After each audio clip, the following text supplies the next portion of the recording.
मुझको थकने नहीं देता ये जरूरत का पहाड़, मेरे बच्चे मुझे बूढ़ा नहीं होने देते।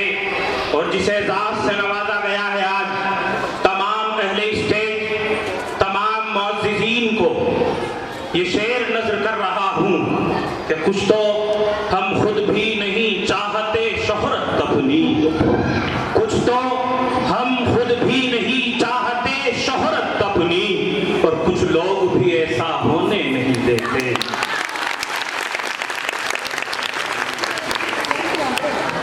आइए तमाम मेहमानों के तकाज़ों को सामने रखते हुए और दामने वक्त की गुंजाइश को देखते हुए एक मर्तबा फिर कंपटीशन के उसी तसलसल में चलते हैं और गुजारिश करते हैं आफिया बिन्त हुसैन नवाब हकम मोहतरम हकम साहिबान अपने काम में मसरूफ़ हैं। बहुत जल्द इंशाअल्लाह आप अपने एजाज़ात से मुस्तफ़ीद होंगे। जी बेटा पढ़ें।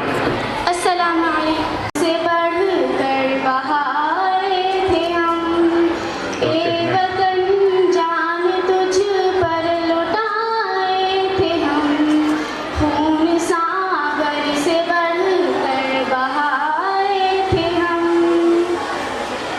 सिंध हो या गुजरात दिल्ली दकिन, है हमारा भी हक तुझ पे भारत वतन, है हमारा लहू तुझ में गंगो जमन, तेरे लाला गुल हम भी है चमन, जुल्फ पर हमको तेरे सजाए थे हम, खून सागर से बढ़कर बहाए थे हम, ए वतन जान तुझ पर लुटाए थे हम, खून सागर से बढ़कर बहाए थे बहुत हम। अच्छे माशाअल्लाह शाबाश।